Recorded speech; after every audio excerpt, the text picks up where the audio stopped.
Assalamualaikum warahmatullahi wabarakatuh. Alhamdulillahilladzi khalaqal insana fi ahsani taqwim. Asyhadu an la ilaha illallah alladzi ja'alal jannata lil muttaqin. Wa asyhadu anna Muhammadar Rasulullah alladzi hadana ila siratim mustaqim. Allahumma sholli wa sallim wa barik ala Muhammadin wa ala alihi wa sahbihi ajma'in. Amma ba'd. Hadratil muhtaramin, para alim, para ulama, para sesepuh, bini sepuh, aji sepuh, dalah ibu-ibu, bapak-bapak, jamaah sedoyo ingkang sami rawuh. Alhamdulillahirabbil alamin. Semoga langkung rumin kawula dherekaken ngunjukaken syukur kita dumateng ngarsa dalem Allah awit saking kathahipun nikmat ingkang kaparingaken dumateng kula lan panjenengan sami. Mugi kanthi kita menika purun syukur Allah ridho saha Allah kersa nambah nikmat ingkang langkung kathah malih menggah kula lan panjenengan sami. Salawatun salam tansah kakunjukaken dumateng uswah hasanah kita panutan kita Kanjeng Nabi Muhammad sallallahu alaihi wasallam ingkang kita tansah itiba derek menapa ingkang dipun tuntunaken ing pangajap kita saged dados ewaning umatipun wasana kanthi makaten ibu bapak sedaya kita nggadahi pangajeng-ajeng benjing wonten ing yaumil kiamah pikantuk syafaat pitulungan saking Allah lumantar Kanjeng Nabi Muhammad sallallahu alaihi wasallam. Ibu bapak ingkang dipun rahmati Allah, ya alhamdulillah niki enten kok udah cilik pun anu niki pun nderek tangi niki wae. Nek sing nom-nom radi arang-arang nggih. Nggih. Nek salah subuh niku sing nom-nom niku arang-arang ibu bapak nggih. Sing kathah niku sing sepuh-sepuh. Sing sepuh-sepuh. Ibu bapak ngapunten niki nek pas giliran kula ora mesti ngendih Pak Kurdi to niki. Biasane Pak Kurdi kan lagi dateng mriki. Nek pas giliran kula niki kangge napa menggunakan fasilitas.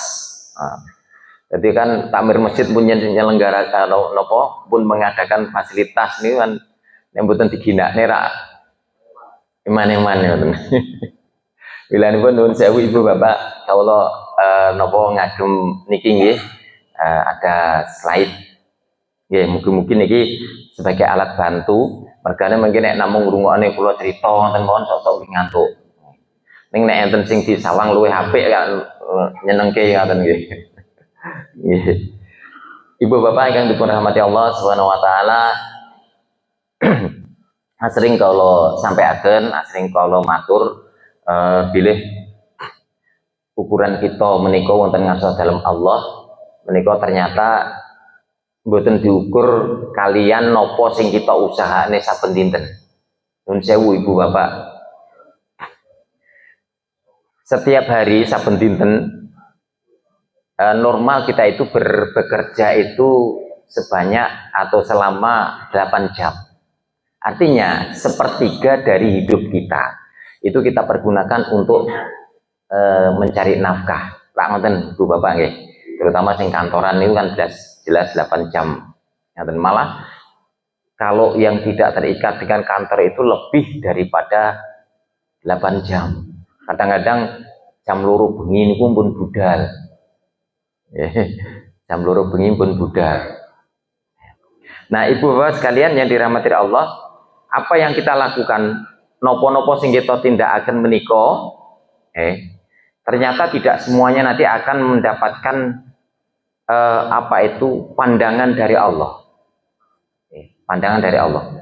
Kita bekerja, kita inginnya nanti punya uang banyak, punya kekayaan yang banyak. Tapi ternyata Allah nanti tidak melihat dari itu.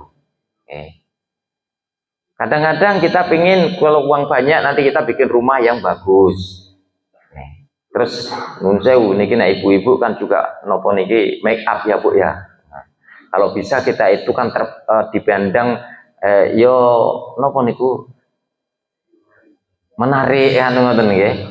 Innallaha la yanzuru ila suwarikum wala ila azarikum walakin yanzuru ila niyatikum wa amalikum. Ada lagi yang mengatakan wa qulubikum ya. Qulubikum. Ternyata nun sewu ibu bapak, Allah nanti tidak melihat bleger wajah fisik kita. Seberapa megah rumah kita Allah tidak lihat. Seberapa cantik tampan rupawan wajah kita Allah tidak lihat. Tapi yang dilihat oleh Allah nanti adalah hati kita, niat kita, dan amal kita. Dan amal kita. Bisa jadi ibu bapak, mungkin kita akan memandang seseorang itu karena mungkin dia rumahnya jelek atau dia mungkin bajunya jelek. Kadang-kadang kita nyepelekkan. Tapi bisa jadi itu adalah orang yang mungkin dimuliakan oleh Allah. Ibu bapak, kalau kita melihat gambar ini ya, saya ambil ini ya. Orang ini pakainya compang-camping. Kalau di hadapan manusia terhormat betul. Enggak. Sik dihormati pundi kali sing ngangge jas. Lu orang kalau pakai jas, ya, pakai jas, pakai dasi, berjalan itu dihormati Pak Bu. Orang nggak melihat, di utang pora. Loh, nggih.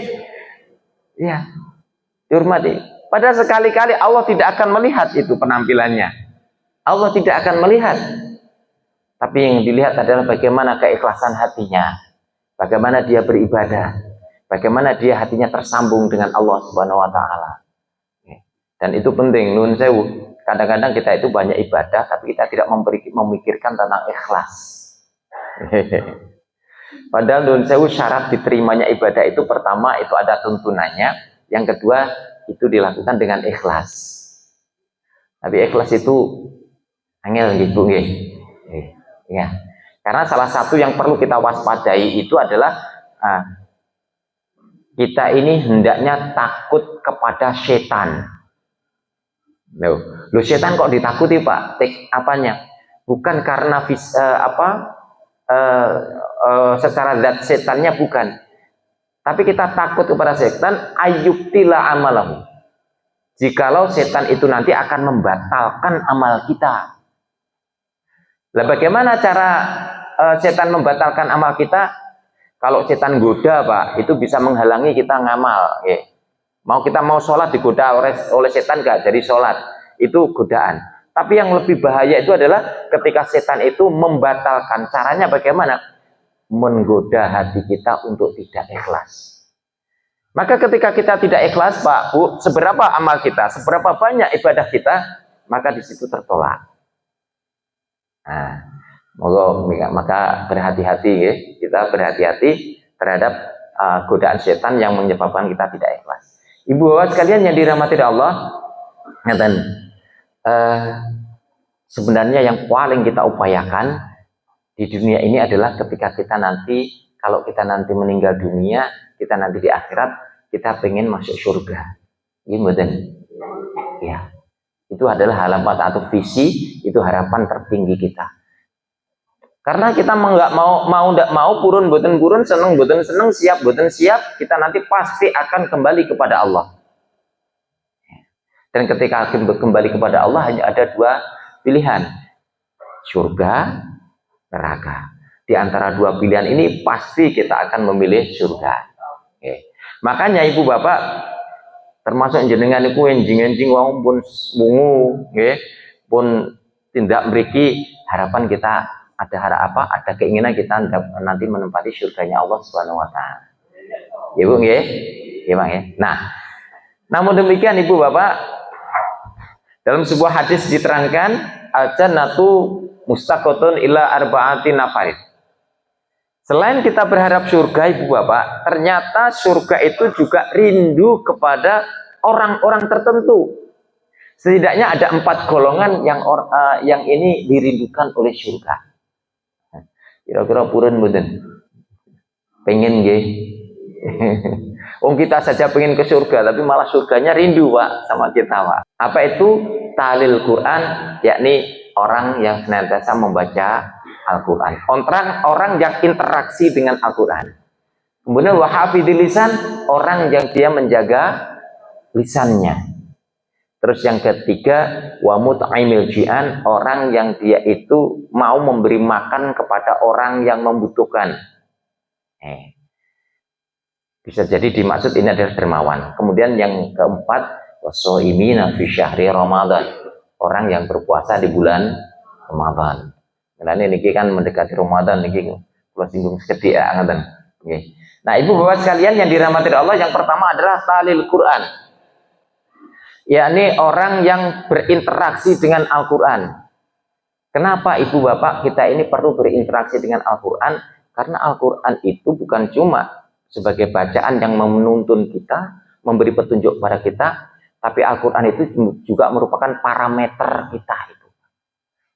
Baik tidaknya kita ini masih sesuai dengan Al-Quran apa tidak. Hidup kita ini sesuai dengan Al-Quran apa tidak. Maka jangan mengatakan kita itu baik karena wajah kita bukan. Tapi bagaimana kita ini hidup, apakah masih sesuai dengan Al-Quran? Kalau tidak, berarti kita juga tidak baik. Ibu Bapak sekalian, saya sering mengibaratkan seperti ini. Seandainya kita beli motor baru. Beli motor baru. Kira-kira yang kita dapatkan dari dari dealer itu apa aja Ibu Bapak?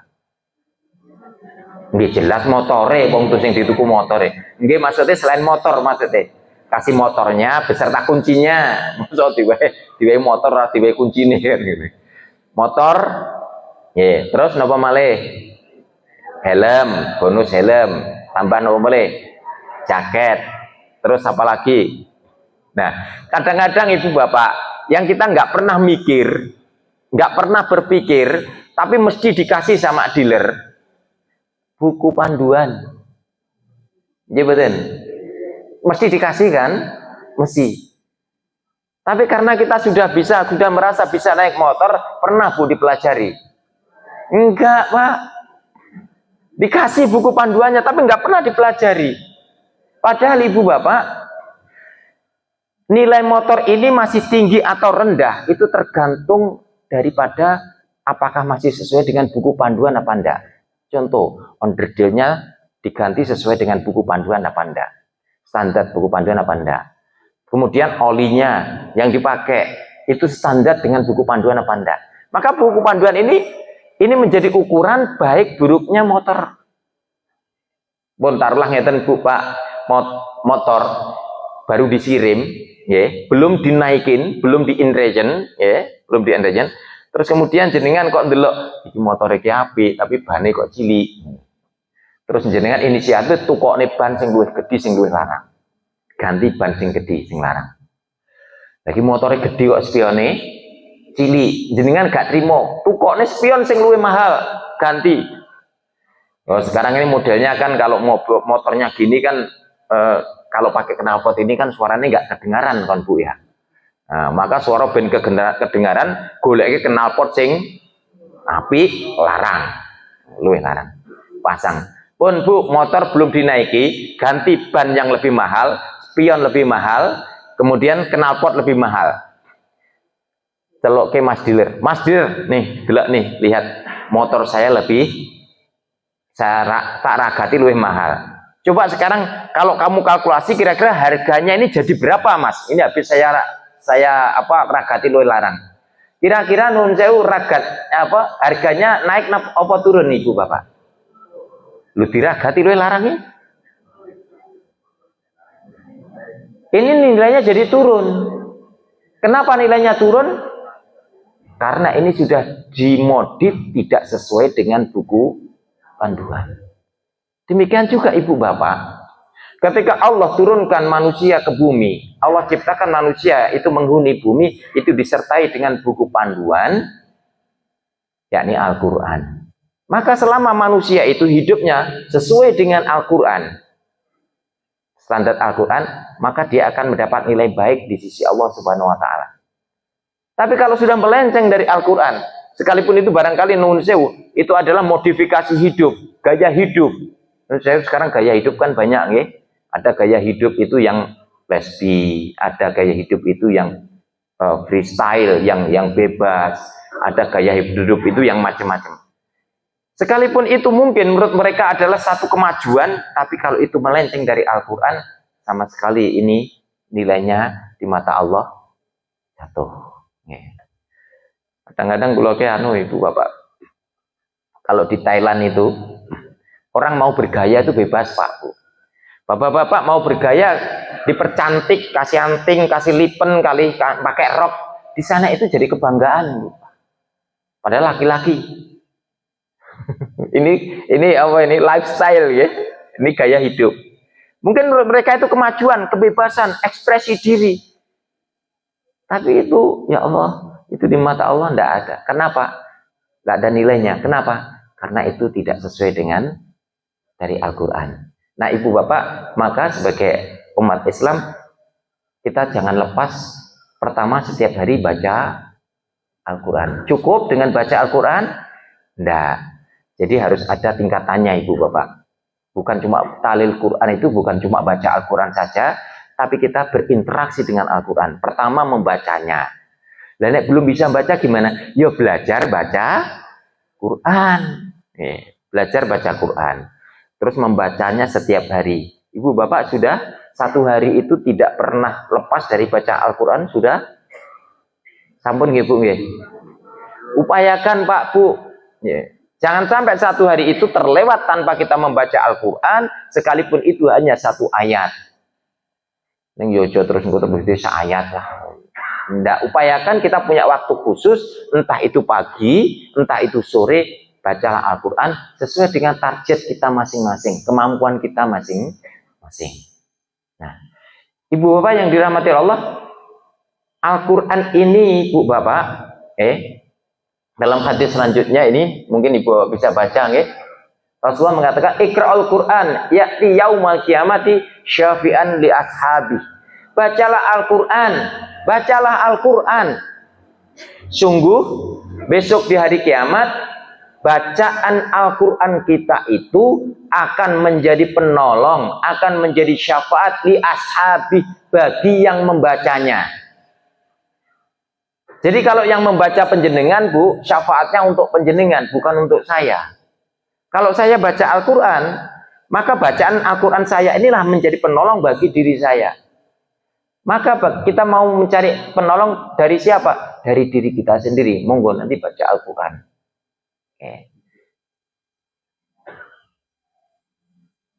Dereng gadungan target Ibu. Pun paling boten alah sore atau bar maghrib atau menjelang maghrib bacalah Al-Quran. Baca Al-Quran. Monggo itu ini. Terus lagi ibu bapak, Rasulullah itu juga mengatakan begini, nawir manazilakum biqiraatil Quran. Nawir qulubakum biqiraatil Quran. Terangilah rumah-rumahmu itu dengan bacaan Al-Quran. Nggih bolehlah jenengan nyetel musik. Nah di rumah sering nyetel musik ya Bu ya. Ya Pak ya. Mboten nate, murotal. Nggih bolehlah murotal. Tapi yang keluar dari lisan kita itu perlu Ibu Bapak. Karena nawir manazilakum biqiraatil Quran, dengan membaca Al-Quran, bukan cuma diperdengarkan Al-Quran tapi dibaca kan ya. Murotal kan namung rungokne mon. Kenapa baca Al-Quran ini Ibu Bapak, ini adalah salah satu pengobat hati. Salah satu yang masuk ke dalam golongan zikrullah, yang dengan zikrullah itu akan membuat hati menjadi tenang. Ala bidzikrillahi tatmainnul qulub. Ketahuilah dengan berzikir kepada Allah itu akan menjadikan hati menjadi tenang. Maka kalau kita ingin mendapatkan hidup ini tenang, Pak, Bu, zikrullah, dan salah satunya adalah baca Al-Quran. Ini sungguh luar biasa Ibu Bapak. Islam mengajarkan itu, kalau ingin hidup tenang, itu ternyata zikrullah. Coba bayangkan, seandainya Pak seandainya Ibu ya, seandainya Bu, saya tak tanya pada ibu-ibu, Bu, seandainya kunci ketenangan hidup itu adalah memiliki istri yang cantik, Bu, kira-kira bapak ini hidupnya bahagia tenang betul, Bu? Seandainya ukuran kebahagiaan seseorang itu karena punya istri yang cantik, bapak-bapak niki pun bahagia dereng Bu? Ngaku Bapak. Iya. Pak, seandainya kunci bahagia itu adalah ketika diberi uang banyak. Kira-kira ibu pun bahagia dereng, Pak? Saya kurang ya, Bu ya. Ternyata bukan cantik, bukan uang yang banyak, Pak. Cukup ala bidzikrillahi tatmainnul qulub. Kita ini banyak berzikir kepada Allah, hidup kita akan jadi tenang. Makanya nuwun sewu kadang-kadang kita nggak ngerti, Pak. Di rumah banyak masalah, tapi ketika kita baca Al-Qur'an, tahu-tahu masalah itu mudah terselesaikan. Anak yang tadinya bermasalah, anak ini ribet. Kita kadang-kadang nggak ngerti, kita baca Al-Qur'an, kita zikrullah, ternyata itu dimudahkan oleh Allah, terselesaikan masalah. Allah alam. Karena ada nilai-nilai yang kita ini nggak bisa kalkulasi dengan matematik. Nggak bisa. Makanya monggo nanti baca Quran, Bu, Pak. Kalau lisan kita senantiasa baca Quran setiap hari, bisa jadi nanti termasuk salah satu orang yang kita ini dirindukan oleh surga. Terus kemudian yang kedua adalah hafidhil lisan. Orang yang bisa menjaga lisan. Maksudnya begini, Ibu Bapak, menjaga lisan itu kok menjaga lisan itu adalah menggunakan lisan ini atau ya apa-apa yang keluar dari lisan kita itu adalah sesuatu yang bermanfaat. Nun sewu, salah satu fasilitas yang diberikan oleh Allah kepada manusia adalah mulut, yang mulut atau lisan, yang lisan ini bisa mengeluarkan kata-kata sehingga manusia bisa berkomunikasi. Manusia bisa ngomong. Dan selama di dunia, Bu, Pak, dipersilakan. Mau pakai untuk apa silakan. Mau pakai untuk ngaji atau baca Quran boleh, pakai untuk nyanyi silahkan, pakai untuk ngomong silahkan, pakai untuk misuh silahkan, pakai untuk berbohong silahkan. Di dunia, Pak, kita diperbolehkan, dibebaskan sama Allah, tapi masing-masing nanti itu memiliki konsekuensi. Ketika yang kita ucapkan baik, maka itu akan kembali kepada kita juga baik. Kalau yang kita ucapkan itu buruk, maka itu pun akan membawa keburukan kepada kita. Maka nuwun sewu Ibu Bapak, kita perlu berhati-hati dengan lisan kita. Ketika nanti kita menghadap Allah Subhanahu wa taala, ada kondisi yang sudah dikabarkan dalam Al-Qur'an. Di dalam surat Yasin, kita sering membaca al-yauma nakhtimu ala afwahihim wa tukallimuna aydihim wa tashhadu arjuluhum bima kanu yaksibun. Itu adalah kondisi yang dikabarkan oleh Allah, yakni pertemuan kita dengan Allah. Bagaimana kondisi kita? Al-yauma nakhtimu ala afwahihim, pada hari ini kami tutup mulut mereka. Mulut kita ketika berhadapan dengan Allah, ternyata mulut kita ini tidak sesuai dengan saat sekarang. Sekarang dibebaskan, Pak, silakan mau dipakai untuk apa silakan. Tapi ketika di hadapan Allah mulut kita ini terkunci. Dalam arti bukan tidak bisa ngomong, Pak, Bu, bisa, tapi tidak bisa kita kendalikan. Tapi mulut ini akan mengatakan, ya Allah, saya di dunia dipakai begini. Ya Allah, saya di dunia dipakai begini. Kalau kita pakai untuk baik, akan mengatakan, ya Allah, saya di dunia dipakai senantiasa untuk membaca Al-Quran. Saya untuk memberi nasihat yang baik. Tapi kalau kita pakai untuk misuh, ini pun juga akan ngomong, ya Allah, saya itu loh, selama di dunia ya Allah, pakai untuk ngerasani ya Allah. Dari pagi sampai sore ya Allah, nggak pernah berhenti ya Allah. Seandainya mulut kita ngomong, Pak, Bu, lapor sama Allah gitu, sanggup kita mendengarnya?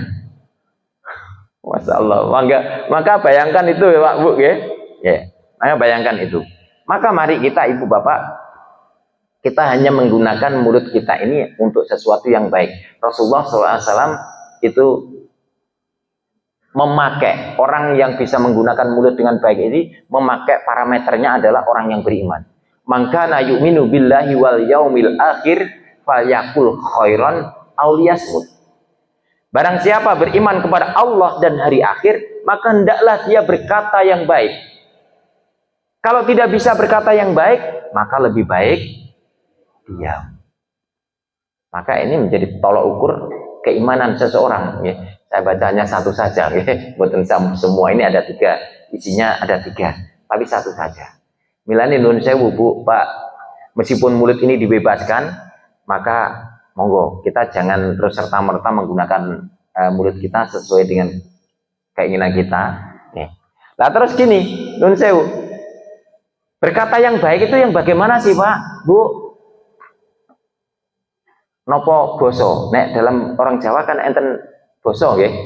Ada ngoko, terus ada boso kromo. Nek ngomongnya dengan kromo inggil, saya Bu nggih. Apakah mesti saya? Apakah mesti bagus? Belum tentu. Tutur kata boleh Bu Pak. Tata bahasa boleh, itu menandakan perkataan yang baik. Tapi yang lebih penting itu adalah apa yang dikatakan itu benar, jujur. Itu yang lebih penting. Bukan kok mergo kromo inggilnya, bukan kok mergo pakai bosonya, bukan. Lah kalau nuwun sewu, kalau kromo inggil itu mesti baik, lo banyak Bu orang itu berbohong itu dengan kromo inggil. Tak mboten percaya ton jenengan. Nggih. Lho nuwun sewu, jenengan nuwun sewu. Wong niku nek utang niku basane ngoko napa krama inggil? Nuwun sewu, lha tenggene jenengan, "Yo, utang aku, nyilih duwite." Ndak begitu. Nuwun sewu. Assalamualaikum terus ngomongin ngapunten ingkang kathah. Anggen kula sowan menika sepindah kalau nderek silaturahim mondene kita menika sampun deraketan dangu mondene kula kok dereng apa jarang-jarang silaturahim. Wis ngomong sing halus Pak, mari ngoten niku nun sewu wigatos kula ingkang saestu kula badhe ngrepoti panjenengan. Mbok kula dipun paringi kepareng ngampil arta. Estu, lah niki lho nggih. Estu mengke tanggal gangsal welas kula wangsulaken. Apik to nggih basane? Niki yo aja diarani pengalaman to, Bu. Lah niki pengalaman. Mboten kula niku yo kira-kira ngoten mawon to. Masalahe pun enten sing tenggene kula ngoten niku, Bu. Ngangge kata estu, Pak. Tanggal gangsal welas mengki kula wangsulaken. Lah kok tanggal 14 ora ana beneke waktu. Yes. Ditelepon ra diangkat, di WA ra dibuka. Parani neng omah iki lho. Padahal rikolan nuwun sewu ganti-ganti pakai kromo inggil, Bu, Pak. Makanya nuwun sewu perkataan yang baik bukan dari tutur katanya. Boleh, bener Bu. Tutur katanya itu bagus boleh, tapi yang terpenting adalah substansinya, isinya itu kebenaran. Isinya kebenaran. Lalu monggo mangke ini belajar ya, belajar. Setidaknya apa yang kita ucapkan itu adalah benar. Jadi jane panjang jane Bu, tapi mungkin wekdale selak telas nggih. Terus kemudian yang ketiga, yang dirindukan surga siapa? Wa mut'aimil ji'an.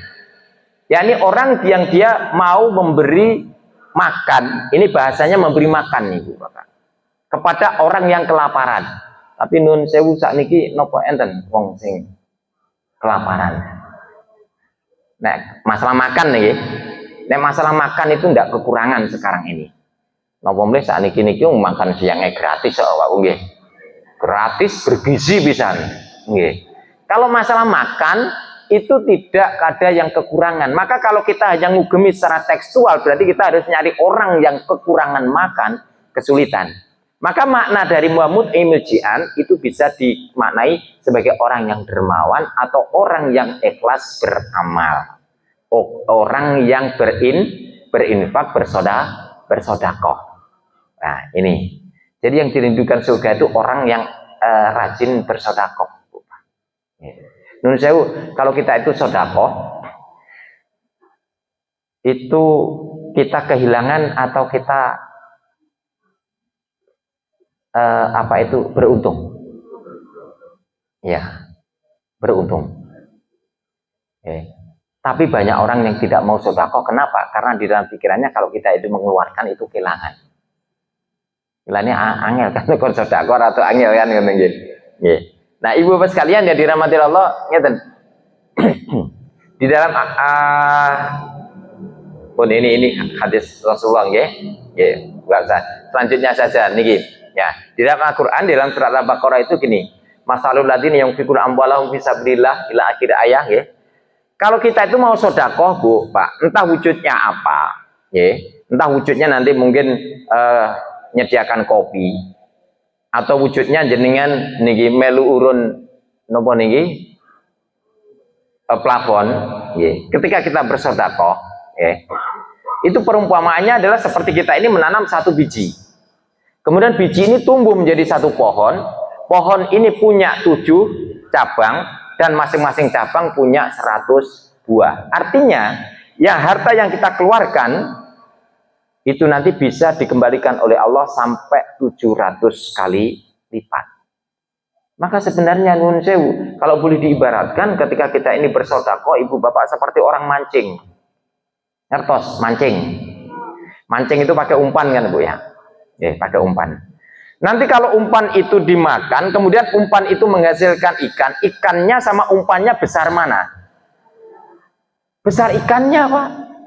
Umpannya mungkin segini, tapi yang makan ikannya itu nanti lebih besar daripada umpannya.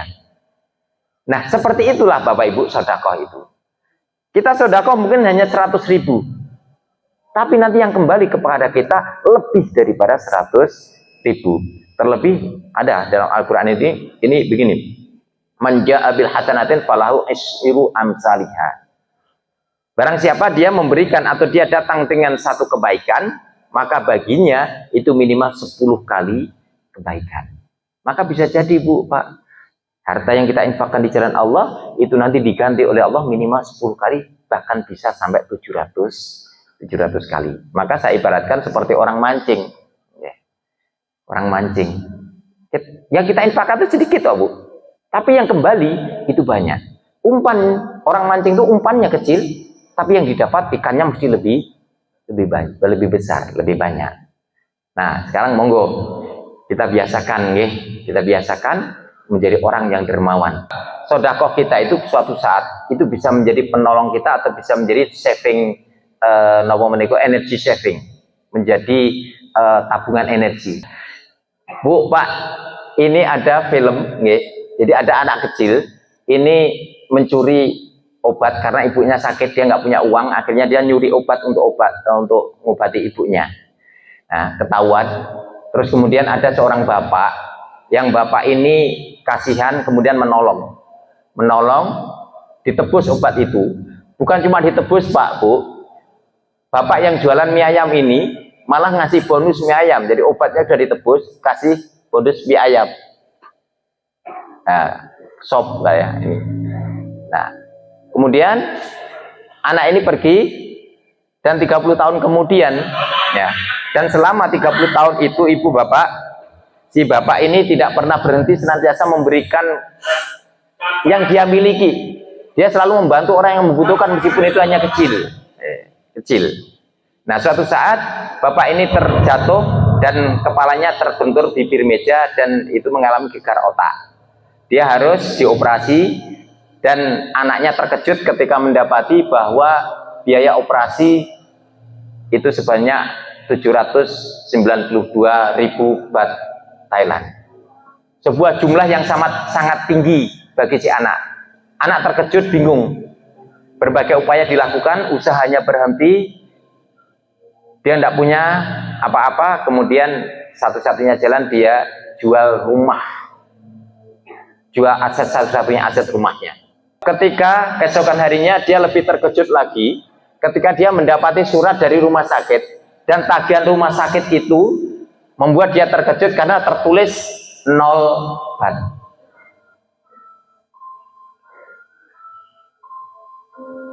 Semuanya sudah dilunasi dengan 3 pak obat dan 1 bungkus mie ayam.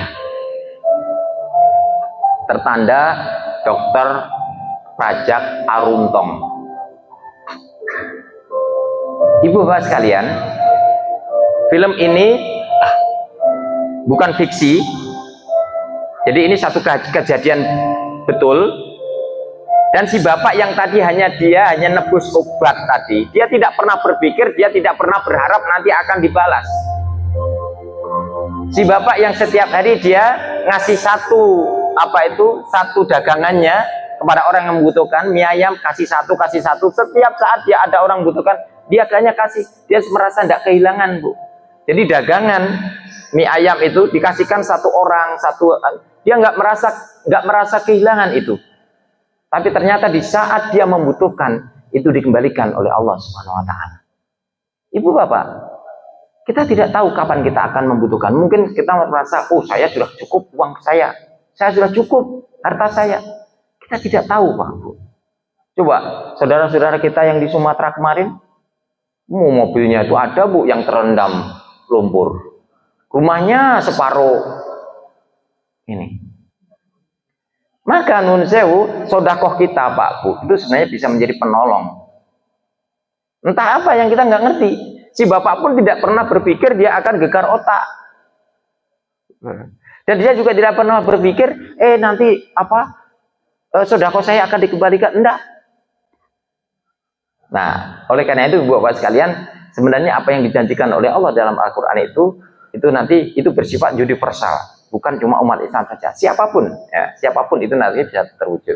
Nah, kemudian ini yang keempat, Bapak, yang dirindukan surga itu adalah wasoimina fi syahri Ramadan, orang yang berpuasa di bulan Ramadan. Cukup berpuasa, Bu, Pak, hati-hati, ya. Kenapa? Kamin soimin laisa lahu min syami ilal ju'i wal ats. Ada beberapa orang yang berpuasa tapi dia tidak akan mendapatkan apa-apa dari puasanya kecuali lapar dan haus, lapar dan dahaga. Maka puasa yang bagaimana yang nanti bisa menjadikan kita orang yang dirindukan surga, yakni puasa yang berkualitas. Monggo nanti puasa Ramadan sebentar lagi, Bu, Pak, buat Ramadan kita nanti berkualitas. Ya. Caranya bagaimana? Buat target. Ya, buat target. Sudah nopo meniko sudah punya target, Bu, Pak, nanti Ramadan mau khatam berapa kali? 1 bulan? Nah, monggo. Lo itu perlu Ibu Bapak. Pun siap nopo dereng? Ramadan kan sebentar lagi. Ibu-ibu pun siap dereng? Oh, sampun, Pak. Pun siap, ya. Hari pertama soto ayam, hari kedua opor, hari ketiga jadi siap menu berbuka, Pak. 1 bulan pun lengkap, nggih, Bu, nggih. Tapi di belakang nanti ada keterangan semua dalam bentuk mie instan. Ternyata bentuknya mie, cuma aneh. Ibu Bapak, untuk membuat Ramadan kita nanti berkualitas, ya, kita perlu bikin target. Monggo, penjenengan mau sodakoh berapa? Nih. Oh, mungkin sudah, ini sodakohnya nanti tak tahan dulu, nanti tak sodakohkan waktu Ramadan, monggo.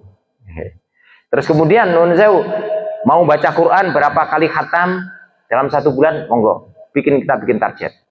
Tarweh, monggo. Biasanya kita itu semangatnya tarweh itu kan di awal-awal maun, nggih. Tapi nek mriki mboten wong niki fasilitasnya bagus kok, nggih. Nah, di kampung-kampung itu hari pertama penuh, Bu. Penuh nggih. Saya suwe nggih mengke protoli ngoten nggih. Beda nek di ini kan apalagi fasilitas di sini kan lebih bagus daripada di rumah kan ngoten nggih. Betah di masjid kan ngoten nggih. Nggih. Monggo bismillah, saya selalu memotivasi jamaah-jamaah saya, Bu, mbah-mbah itu, Mbah coba tahun ini saja tolong tarawihnya full, tarawihnya full. Monggo nanti ditarget, bismillah saya mau tarawih nanti full sebulan penuh. Nggak mau rotoli, meskipun temennya nanti di tengah-tengah jalan rotoli, saya akan terus, monggo. Nah, itu mau itu ya target. Nah, insya Allah dengan kita punya target, Ramadan kita akan berkualitas. Dan Ramadan yang berkualitas inilah ibu bapak yang menyebabkan atau yang menjadikan kita menjadi orang yang berpuasa dan itu dirindukan oleh surga. Mohon maaf ibu bapak, ini saya menyampaikannya sekilas nggih, tapi setidaknya dari ini semoga kita bisa termasuk ke dalam golongan 4 orang tadi yang bukan saja menginginkan surga, tapi surga justru merindukan kita. Kurang lebihnya mohon dimaafkan. Akhir kalam, billahi taufik wa hidayah. Wassalamualaikum warahmatullahi wabarakatuh.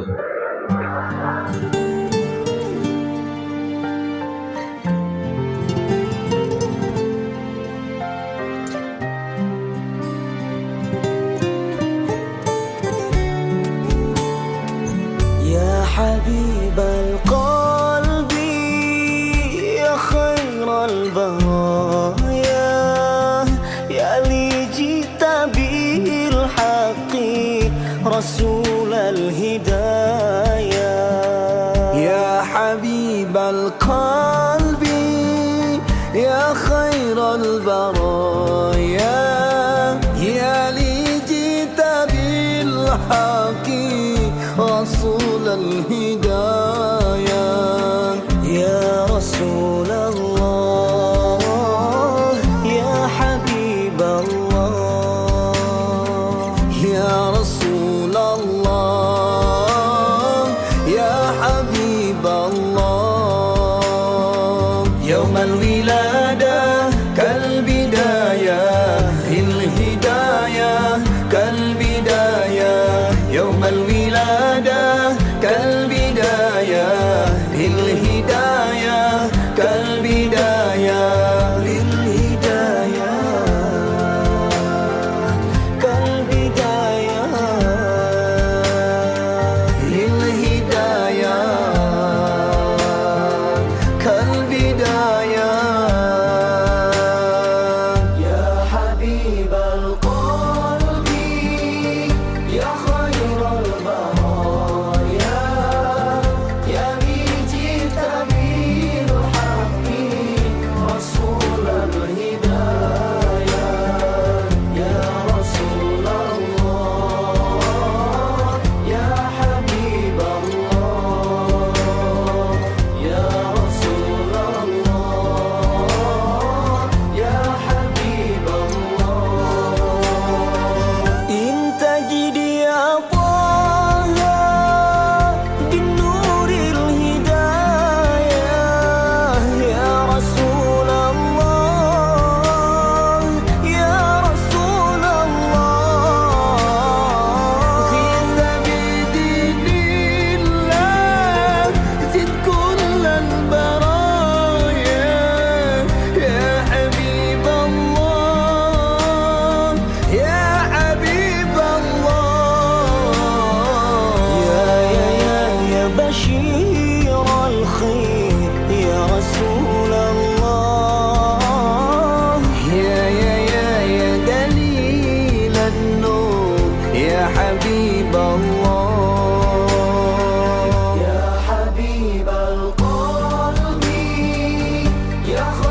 cinta kekasih Allah. Ya Habibal qalbi, ya khairal baraya, ya li jita bil haqqi, Rasulal hidayah.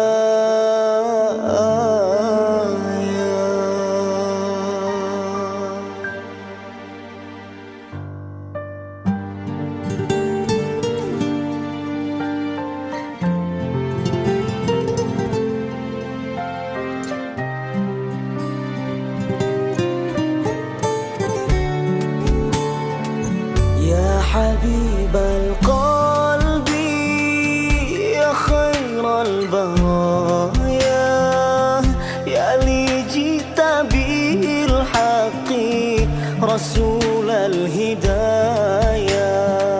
يا حبيب القلب يا خير البرايا يا لي جئت بالحق